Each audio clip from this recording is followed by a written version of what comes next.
নগর ভবনে কর্মকর্তা কর্মচারীদের সাথে প্রতিহিংসামূলক আচরণ হলে আন্দোলন নগর ভবনের গণ্ডি পেরিয়ে রাজপথে গড়াবে এমন হুঁশিয়ারি দিয়েছেন বিএনপির নেতা ইঞ্জিনিয়ার ইশরাক হোসেন। বলেন, মঙ্গলবার আন্দোলনে হামলাকারীরা উপদেষ্টা আসিফ মাহমুদের ঘনিষ্ঠজন। বিগত সময় শপথ নিয়ে আসিফ মাহমুদ যেসব বক্তব্য দিয়েছেন তার জন্য প্রকাশ্যে ক্ষমা চাওয়ার আহ্বান ইশরাকের।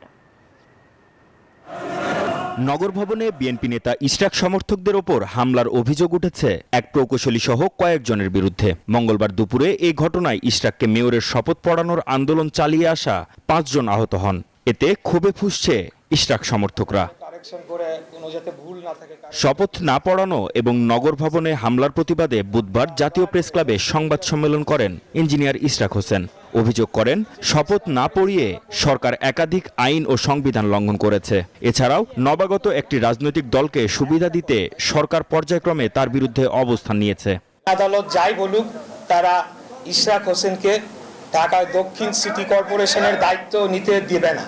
একটি নতুন গঠিত রাজনৈতিক দলকে সুবিধা দেওয়ার জন্য সেটি বাধাগ্রস্ত হতে পারে এবং সেখান থেকে প্রাপ্ত অর্থনৈতিক সুবিধা সেই দলকে গঠনের জন্য কাজে লাগানোর কাজ বাধাগ্রস্ত হতে পারে।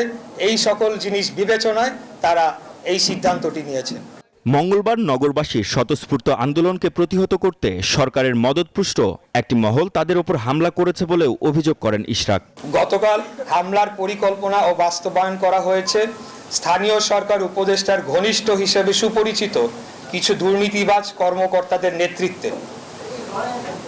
এরা কেউ কেউ নিজেদেরকে বিএনপি ঘরানার পরিচয় দিলেও তারা দলের কোনো পদে নেই। যৌক্তিক আন্দোলনে অংশগ্রহণকারী কর্মকর্তা ও কর্মচারীদের বিষয়ে স্থানীয় সরকার মন্ত্রণালয় প্রতিহিংসামূলক পদক্ষেপ নিলে আন্দোলন আরো ভয়াবহ রূপ নেবে বলে হুঁশিয়ারি দেন ইশরাক হোসেন। পুনরায় আন্দোলন শুরু হলে তার নগর ভবনের গণ্ডি পেরিয়ে রাজপথে গড়াবে। মাহমুদ হাসান, নিউজ 24, ঢাকা।